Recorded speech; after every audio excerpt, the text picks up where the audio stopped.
morning, everybody. Happy Wednesday. Welcome to Fantasy Football Today, presented by BetMGM, the sportsbook born in Vegas. We are going to make some trades. I'm going to try to make an on-air trade with Thomas Schaefer if we can figure it out, because I want to get Alvin Kamara off my team. I want to get CeeDee Lamb off my team. I want to get Malik Nabers off my team. I want a king's ransom in return. Let's see if I can rip Schaefer off, but don't tell him I said that.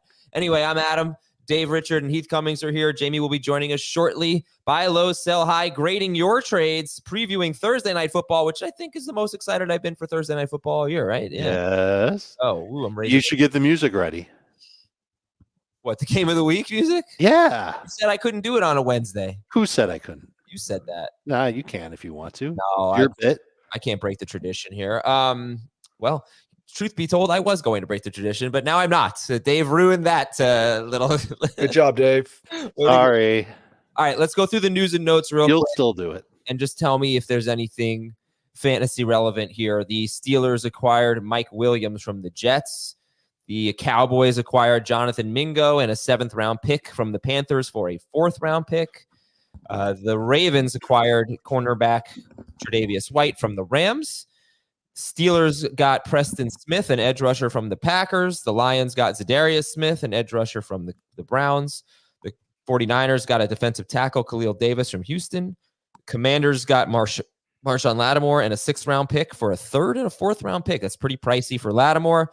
T. Higgins missed practice. You knew that. Orlando Brown, left tackle for Cincinnati. I don't know if you knew that, but Cincinnati left tackle Orlando Brown, he was limited in practice, and Khalil Herbert could play this week. So really, Heath, I don't know. Other than we talked about Herbert yesterday on the waiver wire show, but you can talk about it if you want. But then there's also Mike Williams going to the Steelers. Yeah, I think there's a very high likelihood that none of the players who were traded yesterday matter, and in any shape, fashion, or form. Herbert would be the one I would be most interested in. I picked up Mike Williams in a deeper league. You know, he can catch those moon balls from Russ. Might be if you want to throw him in when you got some receivers on a bye in a couple, like maybe week 14, you get a bunch of receivers on a bye and you just want to say, hey, maybe Mike Williams will catch a 60-yard touchdown. That's okay. Okay. And how about Elijah Moore or Mike Williams? Elijah Moore. All right. If I had to carry one through this week, I guess it would be Williams. I don't know if he's going to play. I don't know if he's going to suddenly become a good player like everybody else in Pittsburgh when Russ got under center. But I could imagine that no one's going to make a beeline for Elijah Moore if he were on waivers in a traditional, typical 12-team redraft league. All right. We're going to give you the buys. Oh, did I say we're playing Fantasy Feud? Did I tell everybody that? Is it Fantasy Feud or Fantasy Jeopardy? Good call. It's Fantasy Jeopardy. Did it again. All right. Playing Fantasy Jeopardy. Our categories today are quarterbacks, pass catchers, and famous Erics today. Famous Erics. We welcome Jamie. Hello, Jamie. Good morning.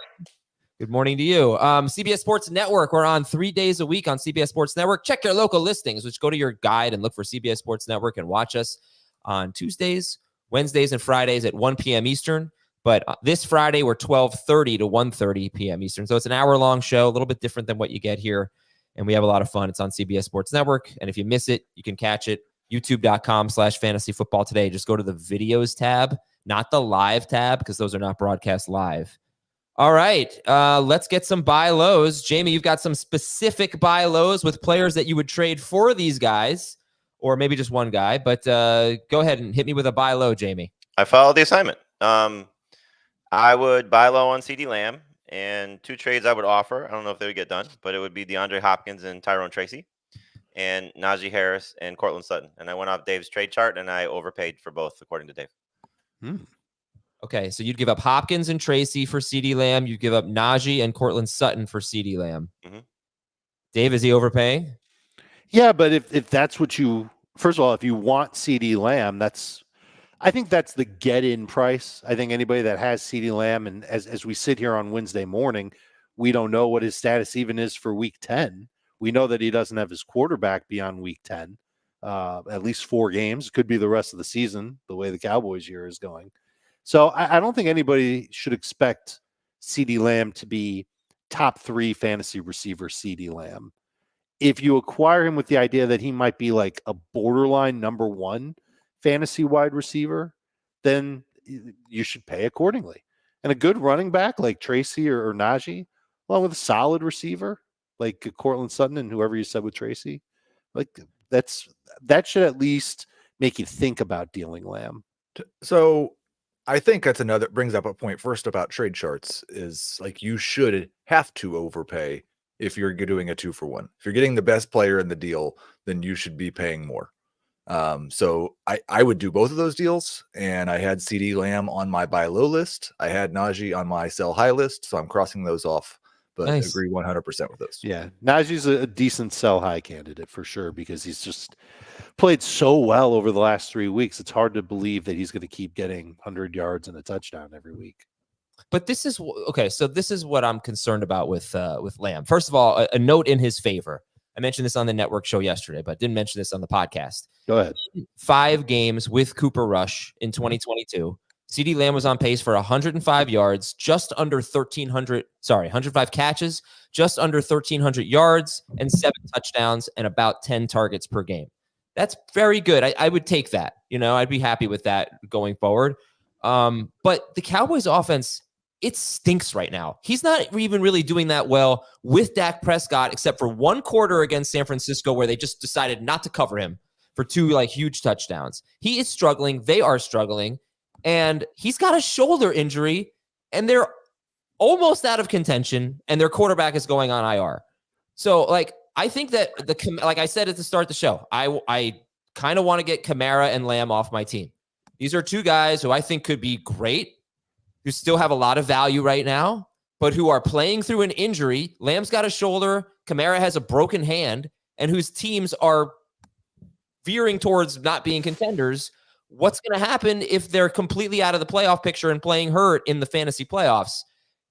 You get where I'm going, right? What's the They might not play in the fantasy. So it's the risk reward of what you feel is best for your roster. So in the case of the first trade that I would propose, Hopkins and Tracy, I don't envision myself for the most part starting DeAndre Hopkins on any teams that I feel are in contention.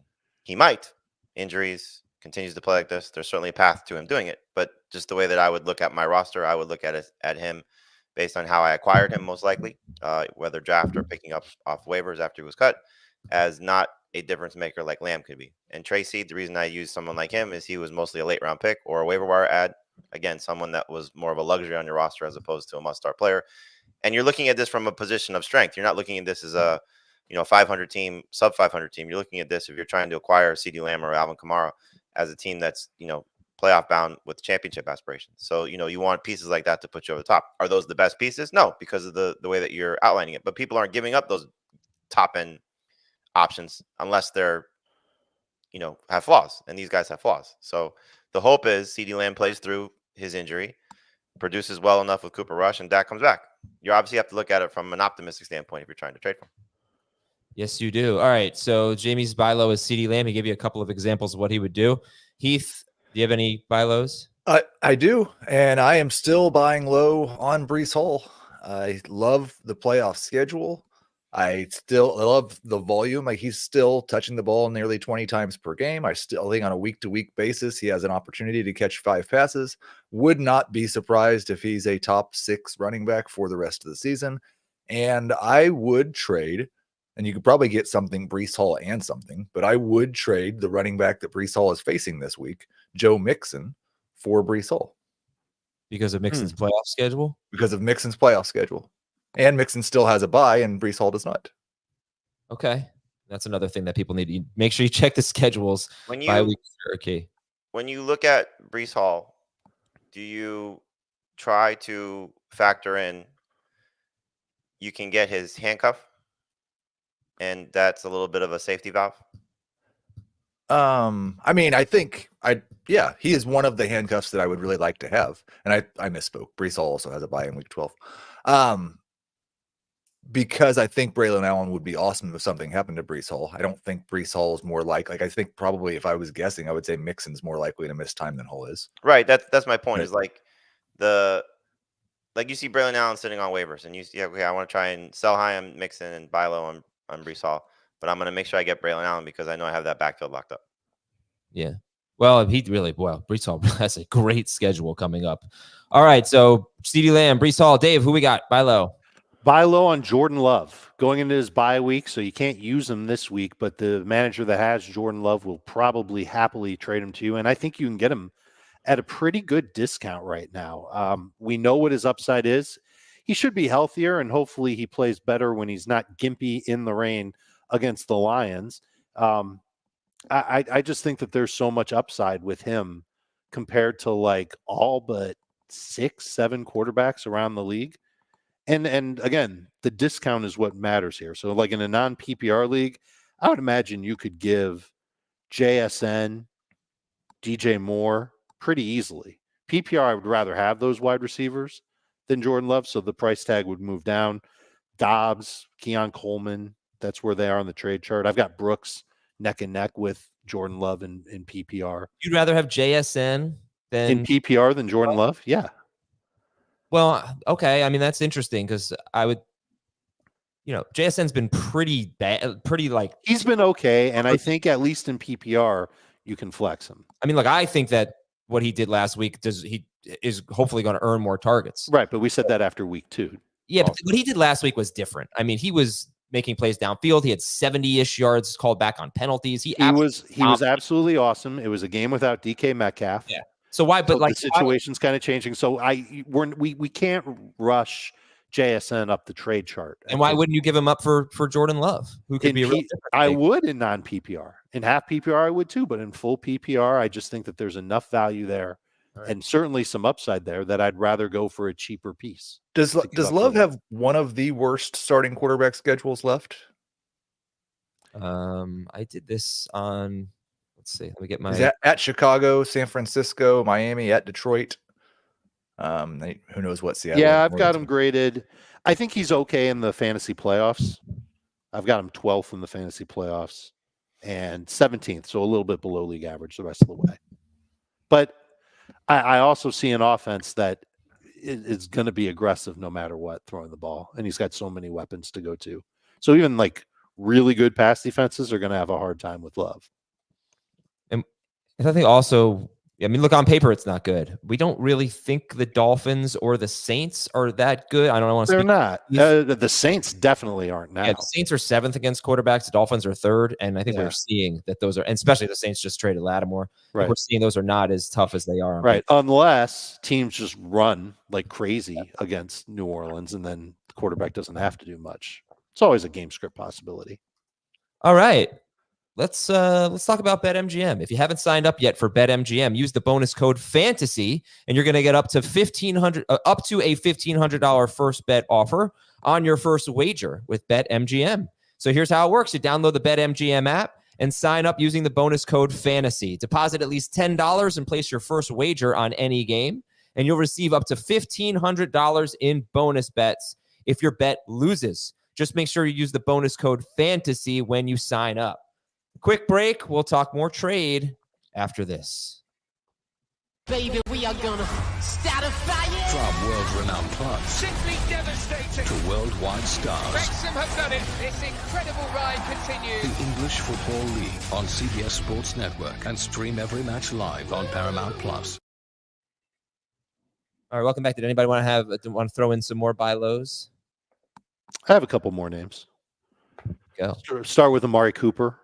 I know that he's hurt right now. We don't know if he's even going to play, and his debut in Buffalo has really not gone well, save for one touchdown. But I still believe in the talent, and I don't think they acquired him to play a third of the snaps and to let other wide receivers go off. So I would imagine that Cooper will have some big games ahead, and that's another passing offense that can, they've got a bunch of options, and Josh Allen is good. So it just makes sense. TJ Hockenson is actually going to go off of some of my teams because I need the roster spot. But I told you. Yeah, it happened. So it's week 10. There's 4 teams on bye, and I've got a lot of teams with good benches. So he's like the most droppable guy. It's only 1 or 2 of my teams. And so obviously if you see him on the waiver wire and you want to stash him, you can. He'll play more snaps moving forward. I still think he's going to be a good fantasy tight end. And if someone has him and he's a second tight end, you could save them the trouble of dropping him, and you could trade a bench player for Hockenson. Schaefer, what's going on here? We gonna make this CeeDee Lamb, Alvin Kamara, Malik Nabers trade or what? Working on it. What did you just say again? Repeat what you just said. Okay, so it's I don't know if I even want to do this. Kamara, Lamb, and Nabers in a PPR 3-receiver league for Tyreek Hill, Jamar Chase, and David Montgomery. I just think right now that's too much for me trading for a injured receiver because our benches are so shallow. So like I'm trying to see like how to make that work where I don't think it's an awful deal, honestly, but my entire team's injured and I have a bunch of quarterbacks. So yeah, the downgrade from Kamara to David Montgomery in a PPR league could be pretty severe. Like Kamara could be scoring 23 or more points every week because he's going to catch so many passes. But yeah, and I think Tyreek Hill is someone that I want to try to get. I don't know how you guys feel about that, but I don't really see why. Like Buffalo is a tough matchup for him. They always struggle against Buffalo Dolphins. Tua's not throwing the ball downfield. It's frustrating. But do you guys want to go out and try to get Tyreek Hill? Do you still think he's a top 3 receiver, top 5 receiver? Yes. No, Not 3, maybe 5. I don't think you have to put him into a category. Just he's a starter with huge upside. Hey Heath, who do the Dolphins play late in the year? November 28th, they are at Green Bay. Then they have the Jets. Then they play the Texans. Then they play the 49ers. Then they play the Browns. Texans are terrible against the pass. What? So you found one good matchup in the last 6 weeks? 49ers aren't like the 49ers aren't something. They're not impenetrable. Like, I don't know that it matters for Tyreek. Let's check what he did last year because you were worried about this last year. And he got hurt. Had a couple bad games. Yeah, he missed the didn't Jets win anybody game. a fantasy championship. Okay, he missed the first week of the championship. He scored 18.9 points against Dallas, and he scored 13.6 points at Baltimore. But earlier in the year, he had 9 for 102 yards and a touchdown at the Jets. That was in week 12. So, all right. I mean, I know it's a concern of yours. It's worth pointing out. So, yeah, it's not a great schedule. Maybe a cold weather game in Green Bay on Thanksgiving week. Maybe. Well, and the Cleveland game's at Cleveland on December 29th, and it's a night game, so it's probably going to be like 4 degrees. And they're 27th against wide receivers. So that's another team that just hasn't really been that good against the pass. Because if I told you that Tyreek Hill, 2 of his 3 matchups in the playoffs are against teams that currently rank 26th and 27th, that's Sure. good. On the other hand, one of them is at Cleveland, which is bad for cold weather, for Tua. I mean, All Cleveland did just get spanked by Justin Herbert and the Chargers. All right, There could be something to that. Let me get your thoughts real quick on Brian Thomas Jr. His next 3 matchups are great. Minnesota, Detroit, then a bye, then Houston. Then it's pretty bad after that, at least on paper. But he has 3 to 6 targets in 4 straight games. Do you think Brian Thomas Jr. is a buy low? Yes. If you can. Would you It's the rather same have- thing for Tyreek. Like, if you can buy low on Tyreek, you should. But I'd be sending DeAndre Hopkins for sure, Brian Thomas right now. I don't think anybody's accepting that. Would you trade Malik Nabers for Brian Thomas? No. Okay. Debo Samuel. Do you think he's a buy low? Do you think or do you think everybody feels like he's going to have a big finish? I think anybody coming off a bye that's got an injury tag next to them is probably a buy low candidate. Do you think he's going to have a big finish, Debo Samuel? Yes. Aaron Jones. A lot of touches the last 2 weeks. Not efficient. Disappointing against the Colts. Got to wonder if he's wearing down a little bit. But 6 of Aaron Jones's next 7 opponents currently rank 19th or worse against running backs. Although a couple of them, the next 2 have good run defenses. They struggle in the passing game against running backs. But Aaron Jones, the work is there. The production has not been. Do you think we should try to buy low on Aaron Jones? I don't know if this is another player where I'm not sure if you can buy low on Aaron Jones. You'd have to find a manager that feels like Aaron Jones is slipping. But you're right. I've got him graded with the easiest schedule the rest of the way. Oh. Second easiest schedule in the next 4 weeks. 6th easiest schedule in the fantasy playoffs. It's a great slate for that run game. And if you could try and say that you'll safeguard it by adding Cam Akers along with Aaron Jones and hope that it all works out. But I think the fantasy manager that has Aaron Jones is going to stick with Aaron Jones. You're not going to be able to get him for cheap. Okay, what if I offered you Alvin Kamara for Aaron Jones? What would the wide receiver have to be to make this a fair trade? I give you Kamara, you give me Aaron Jones, and who? Full PPR? Yeah. Give me a second. And I will look it up. Off the top of the dome, I don't have anybody. I don't want to say somebody that's like it. They're close in the trade chart, so I don't think it has to be a huge wide receiver. Oh, Like you're probably overpaying if you throw in Cortland Sutton. oh wow! I was thinking Brian Thomas or something because I would feel do. like, Oh yeah, sure. I feel like the perception of Kamara versus Aaron Jones is a big gap. Yeah, I don't think it's that way. Okay, all right. And then Does anybody think it's that way? Jamie, Heath, I don't know. It's Perception hard. of Aaron Jones and versus like Kamara. You'd Kamara versus rather have Kamara than Aaron Jones. What's the difference? If Alvin Kamara is a top 5 fantasy running back, where is Aaron Jones? 15. Yeah, I think he's better than that. I think the general public would agree. Jamie, why no faith in why not a ton of faith in DeAndre Hopkins? Because if I make the case, he's finally like first time in a few years, he's had a good quarterback. He's gonna, he's just gonna maybe fill the Rashee Rice role and get a lot of targets. He only played 60% of the snaps last week. He got 2 touchdowns. I'm gonna give you another stat. Patrick Mahomes. Remember a few weeks ago, I said this guy's been very unlucky with touchdowns. He had 1 touchdown on 12 passes inside the 10-yard line in his first 6 games.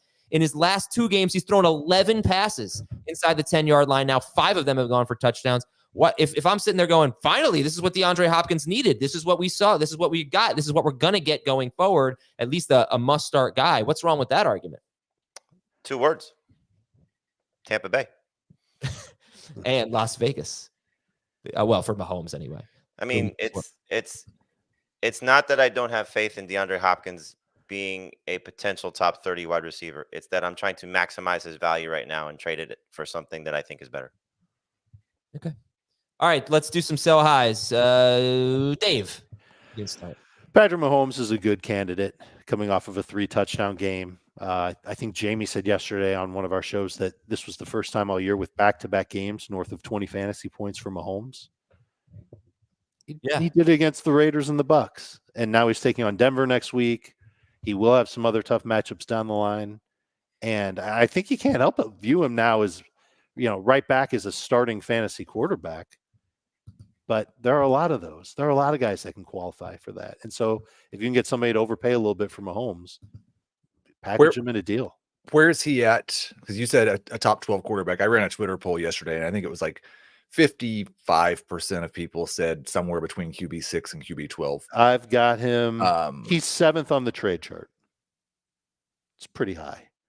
So you're expecting a massive change in perception. If you're I'm expecting that you're selling high as a top 4 quarterback. I didn't say top 4. I mean, you could. Well, if you're selling high, though, you got to get more than a QB. I would sell high on the top 7 quarterback. Well, I mean, let's talk about if you have 2 quarterbacks here and you just try to get rid of Mahomes and get a different position. Is that kind of the way you'd approach it? You first need to find somebody that needs a quarterback, and somebody in every league just lost Dak, and I'm pretty sure they'd take Mahomes. And I don't think he's going to cost you a ton. It's a little bit more than what you'd expect to get for Love. Okay. Heath, who would you sell high on? I would like to sell high on the Lions passing game.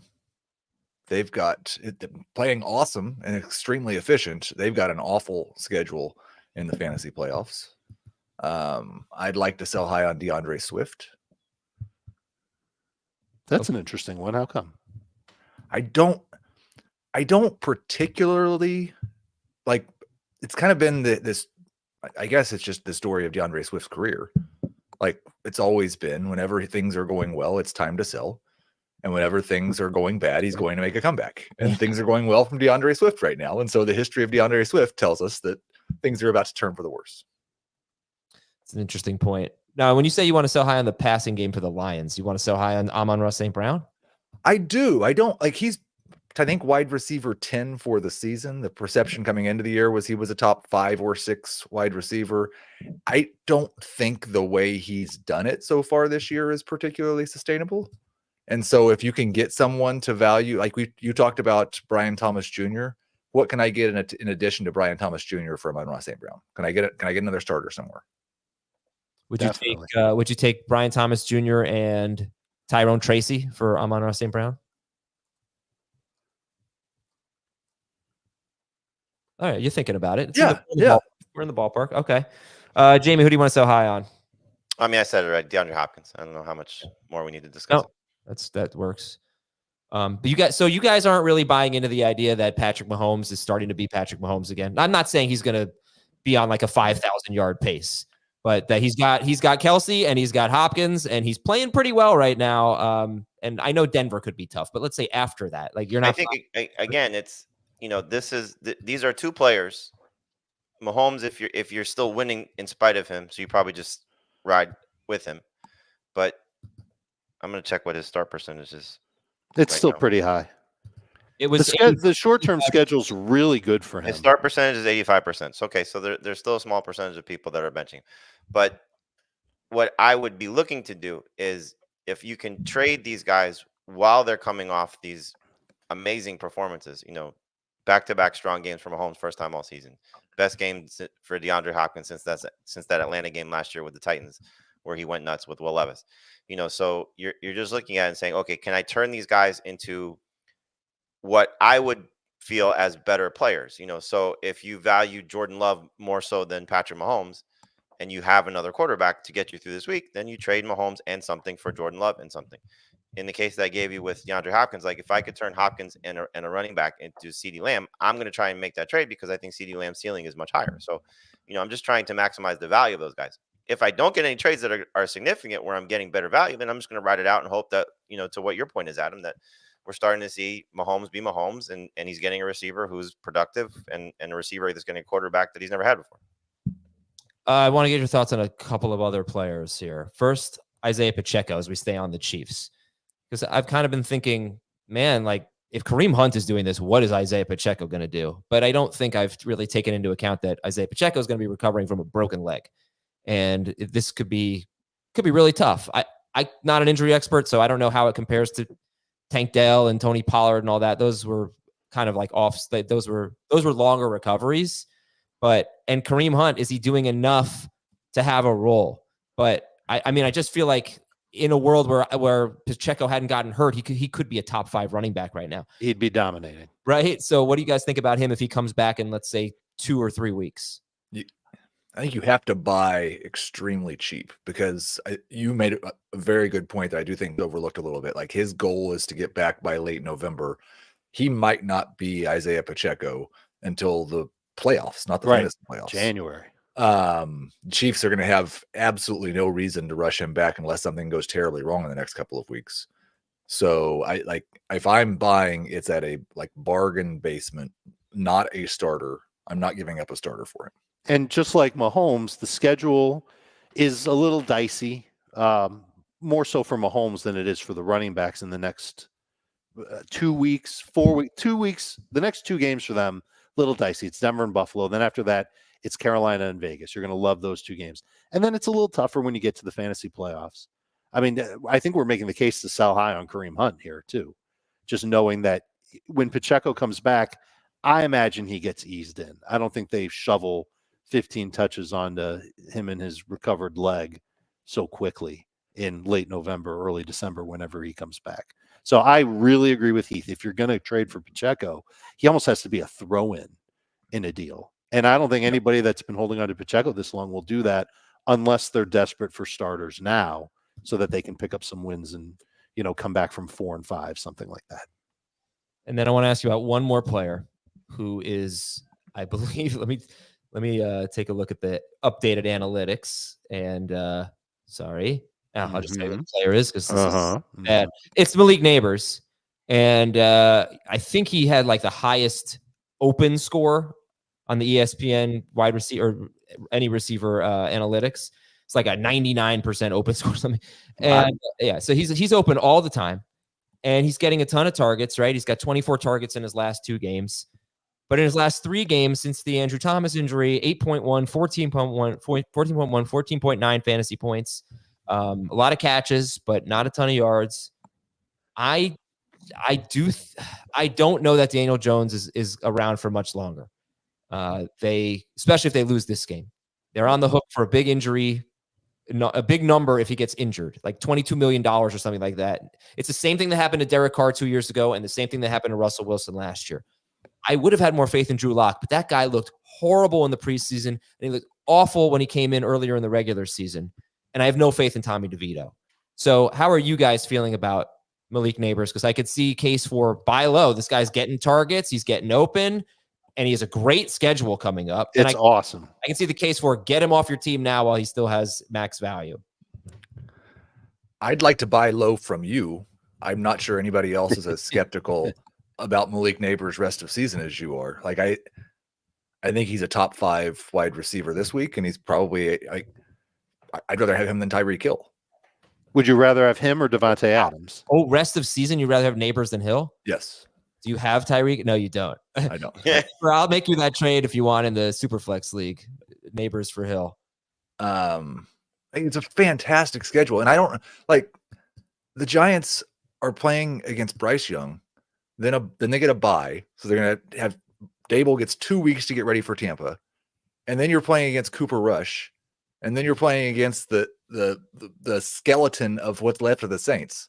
Like the Giants are winning 3 of their next 4. What a role reversal. Heath has the Giants making the playoffs. And if they win 3 of their next 4, they're not benching Daniel Jones. Of course. Yeah, they're not going to win 3 of their next 4. They lost to Cooper Rush 2 years ago. They're going to lose to Cooper Rush again. It's funny, if they lose to Carolina, what kind of significant changes happen during the bye with that team? They possibly bench Daniel Jones. Here's one thing I'd say though. I think the Andrew Thomas thing is honestly a little bit of a coincidence. He really, I do too. I don't think it's that Daniel Jones actually played all right the last couple weeks. It just hasn't really happened for Nabers. So it'll probably it would help if they targeted him in the first half last week. But he still ended up with 11 targets. He did, but why not get him more involved early on? That was confounding. Because they wanted to run the ball. But it almost works this week too. All right. We'll take a break and come back and talk about Thursday night football, baby. And looks like we're working on a blockbuster trade. Which side do you guys like? Montgomery, Hill, and Chase, or Kamara, Lamb, and Nabers in PPR? What do you think? Chase side. Yeah, don't make that trade, Thomas. Oh, come on. I think I like it. Good trade. It's a good trade. I just traded Jamar Chase to Dave, and it made my team way better. So yeah, there you go. I'm not even sure I want to do it, but we're working on it. All right, we'll be right back with Cincinnati and Baltimore after this. Welcome to JJ's. I'll have a... Wait, there's no way I can get a burger? No chance. But you can have the NFL on CBS streams live on Paramount+. Oh, hang on. There's a toy. Okay, it's time for Thursday night football. Nah. All right, Joe Burrow and Lamar Jackson are top 4 quarterbacks. Start them up. Let's talk about Chase Brown, though, Jamie. He goes from start of the week to borderline number 2 running back against this Ravens defense. Give me your thoughts on Chase Brown.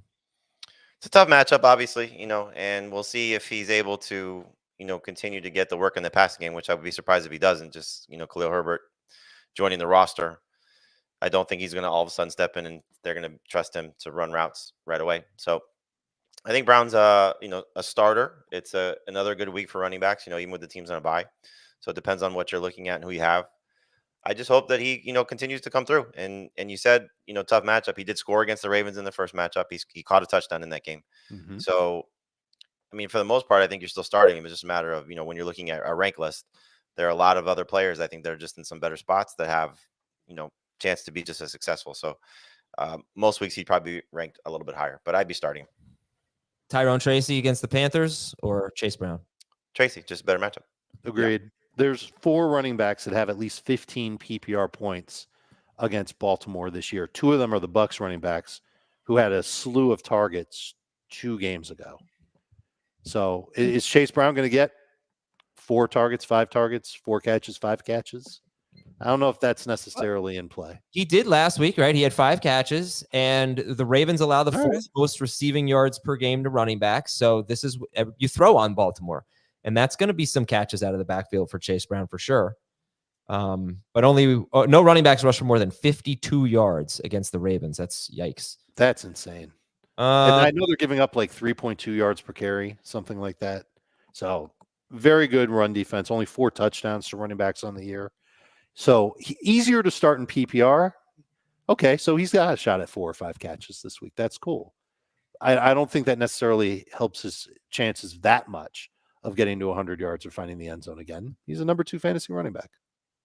Would you, I guess we're going to know something, but if you have McCaffrey and Chase Brown, you might have to start Chase Brown. I don't know. You guys ranked McCaffrey, by the way? We did. Yep.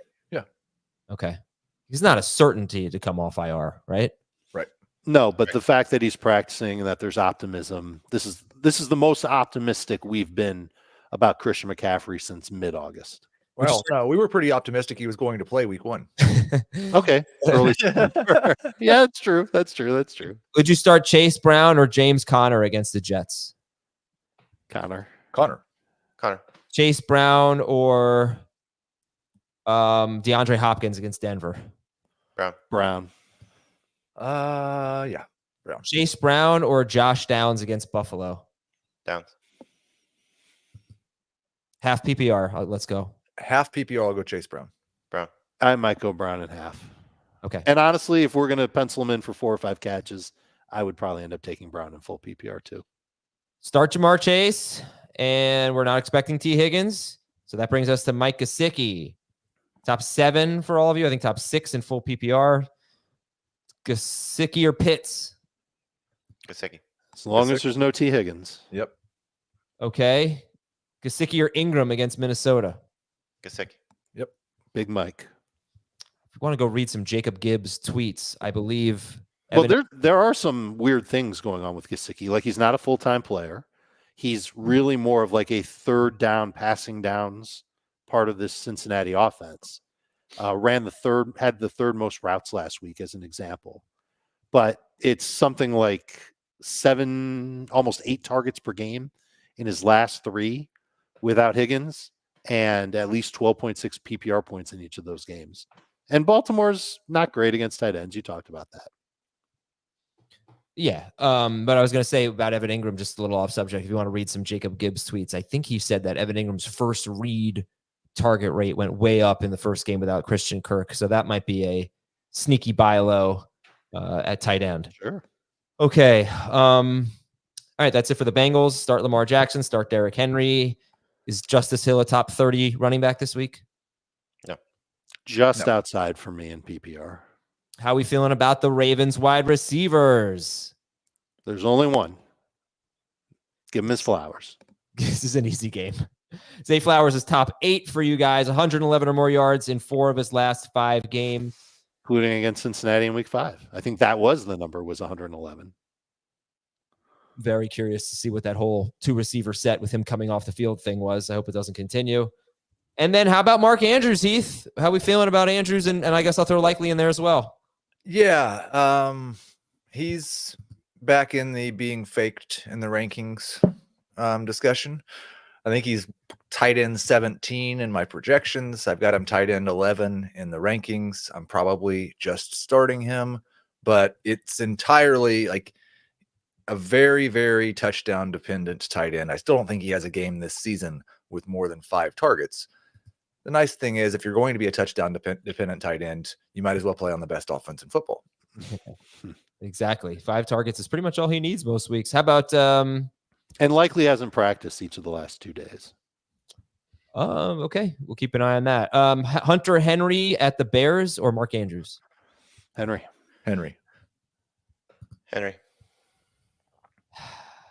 How about Jake Ferguson against the Eagles or Mark Andrews? Ferguson. We're delicious. All right, that's it for that game, I think. Quick one. No. Don't use the DSCs. Nah.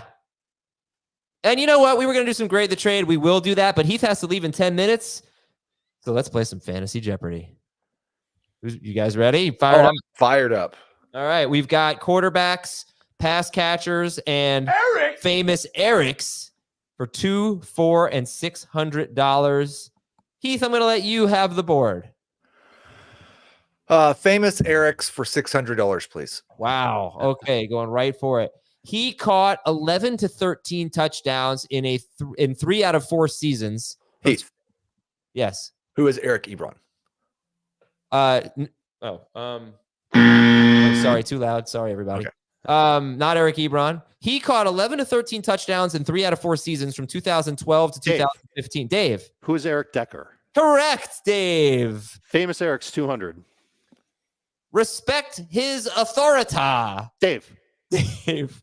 Who is Eric Cartman? Yeah, Eric is available in my league. I think you were going to get that. That's supposed to be Eric Cartman? Oh, God. It reminds me of Eric Cartman. No, not me. Famous Eric's 400. He is famous for his roles in Munich and Hulk. Jamie. Eric Bana. Correct. All right. So it's 800 for Dave, 400 for Jamie. Heath needs to get on the board. Jamie, the board is yours. How the turntables. Or quarterbacks. What was the other one? I'm sorry. Quarterbacks or pass catchers? Pass catchers. For 2, 4, or 6. 200. All right. This NFC West wide receiver leads the NFL in target per route run rate at 35%. Dave. Who's Cooper Kupp? That is correct. Tell me where you'd rank Cooper Kupp with Malik Nabers, Tyreek Hill. He's behind them, but gaining ground in PPR leagues just because of the crazy target volume that he is going to get. Now you can't lean on what happened last week because Puka punched a dude, but even when Puka's playing, he's got upside of 9 targets a game. All right, Dave is at 1,000 points. Jamie at 400. Heath scoreless. I'd like to buy a vowel, Pat. Dave, the board is yours. Quarterbacks 200. Skipping categories. Wow. These 2 teammates have the 2nd and 3rd highest off-target rate in the NFL. Dave? That is your name. Who are Anthony Richardson and Joe Flacco? Dave is crushing it today. Those poor Colts receivers cannot get an accurate quarterback. Only Bryce Young has a worse off-target rate than Flacco and Richardson. And it's interesting because Richardson, he throws the ball downfield a lot. It's going to lead to more off-target throws. Not the case with Flacco so much. Well, it doesn't matter until he's playing again anyway. What's left with pass catchers? 4 and 600 for both quarterbacks and pass catchers. Okay, quarterbacks 400, please. He has the lowest intended air yards per pass attempt in the NFL.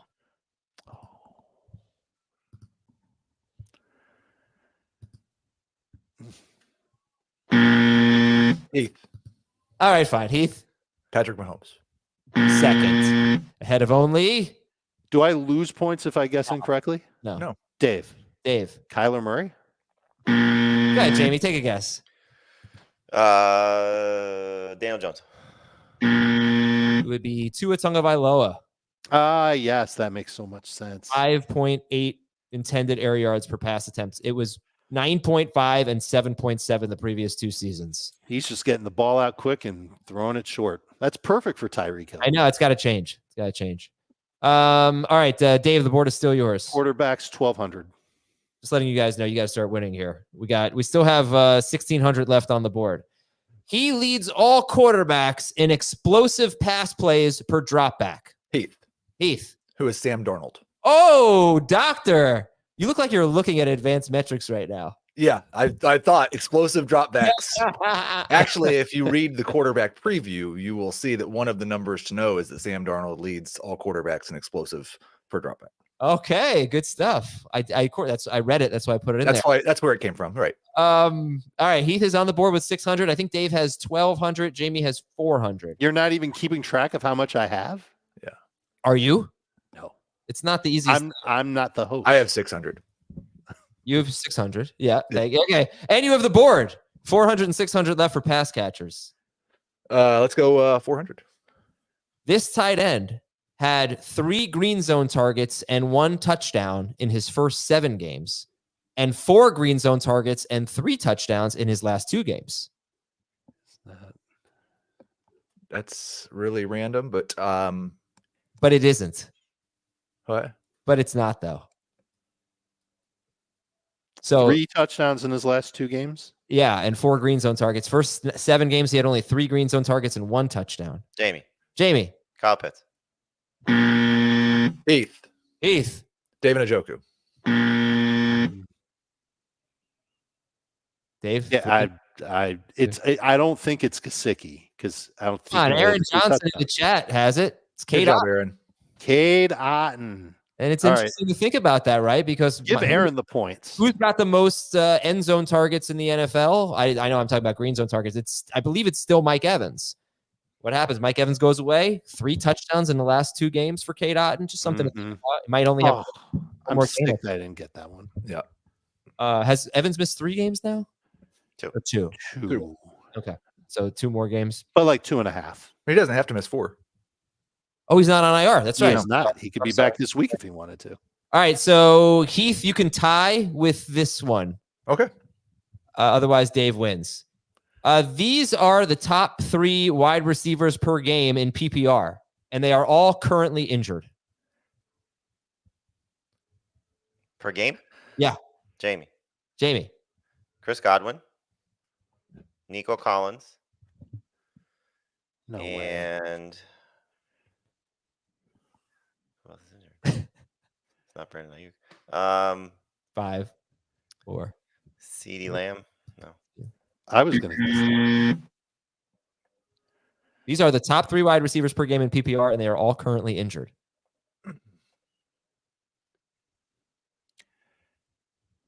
Okay. So I mean, I think Nico and Godwin are definitely right. Yeah. I'll let him go again if nobody else wants to guess. Rashee Rice. No.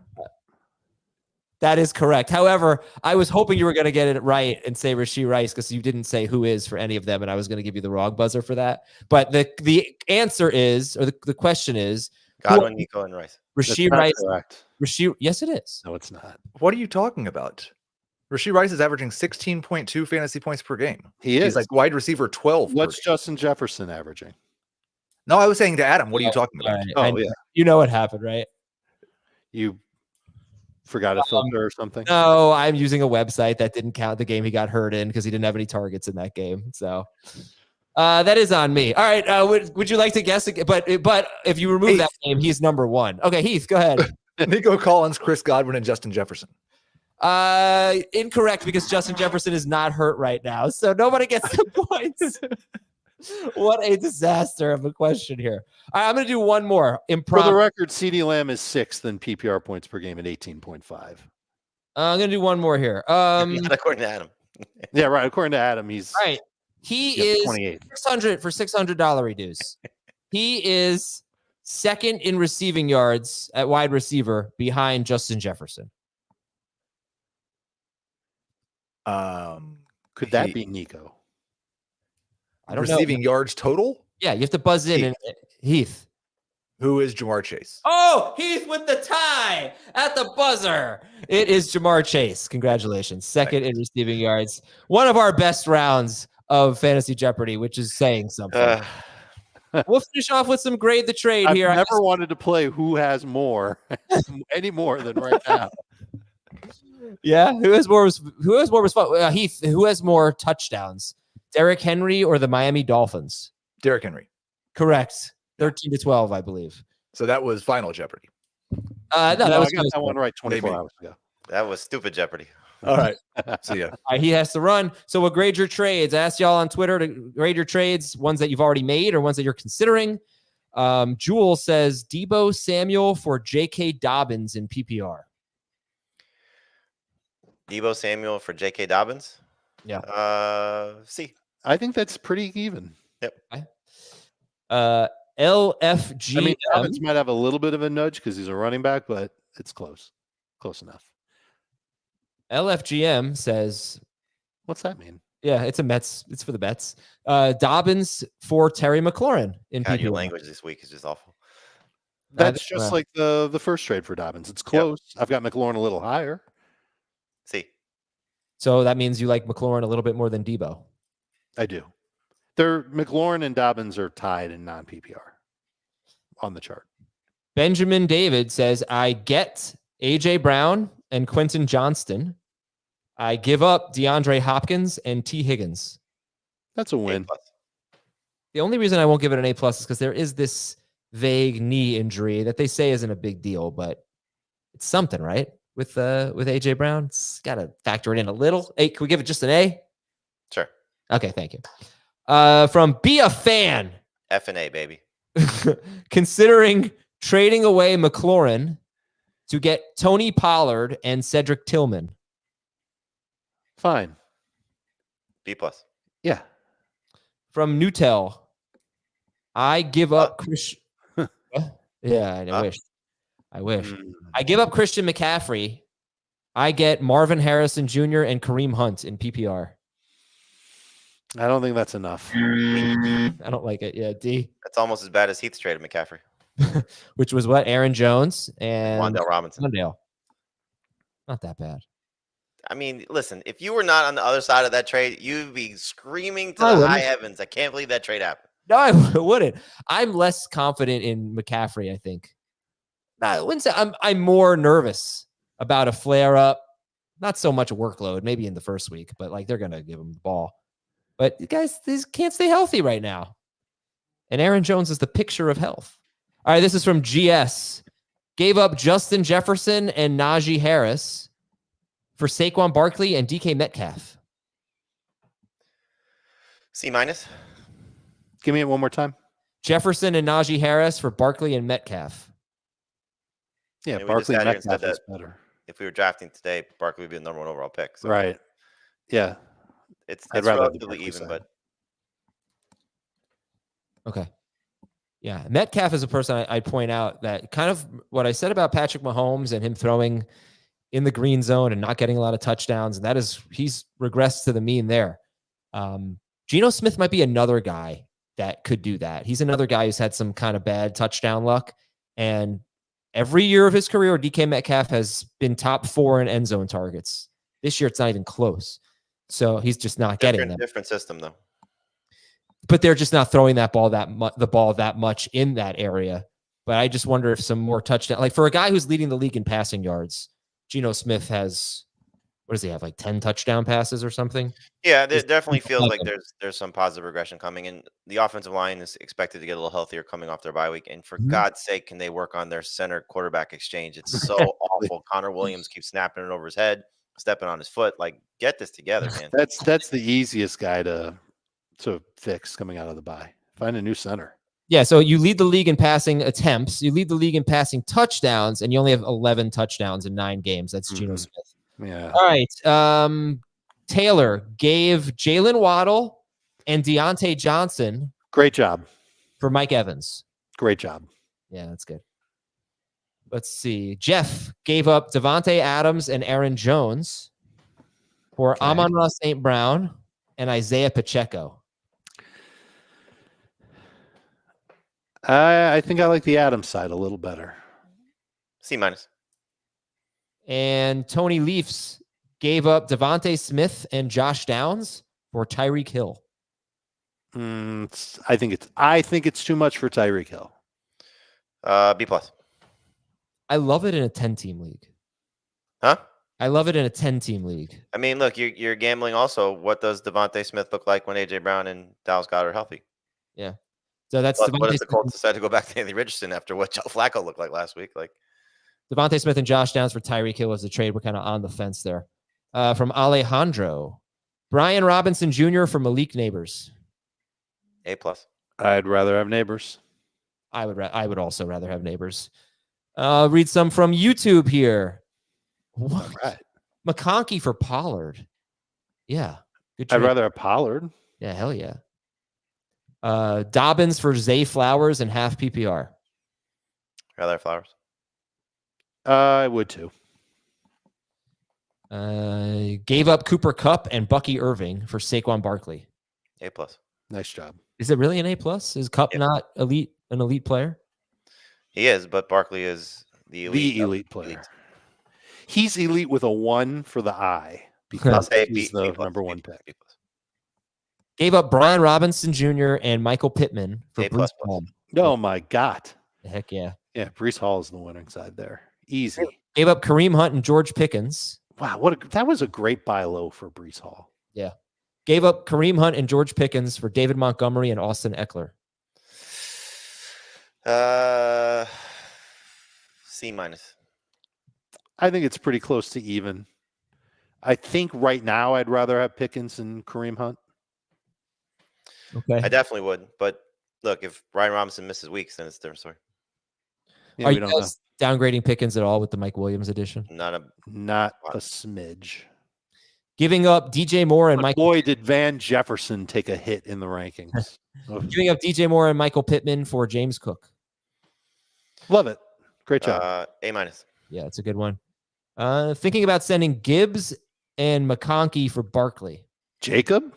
Yeah. If it's Jacob, yes. If it's Jameer, I don't know. I think it's a fair deal. I agree. I think it's a fair Yeah, throw a deal. little bit of something to get Barkley with Gibbs, so that's good. I don't know if the Barkley manager did this trade already happen, or he's offering it. He says thinking about But sending. this is the type of trade you're making when you're looking at somebody that lost Evans, who has Thomas struggling or Harrison struggling, or another injury to wide receiver. Like, it's the perfect move to make. You're giving him something that can get him through, and it's still a running back that can start. It feels like in a 3-receiver league, feels like a pretty fair trade. In a 2-receiver league, probably want the Barkley side. Does that make sense? Like, because McConkey is a number 3 receiver, right? Yeah. Yep. All right, one more. Chase Brown and Cade Otton for Malik Nabers and Tajay Spears. Neighbor side wins. I think the other side wins. Brown and Otton. Do you think we should be trying to sell Cade Otton before Evans comes back? I think you should, but I don't know what you're buying in Tajay Spears at this point. Like, when is he going to be healthy?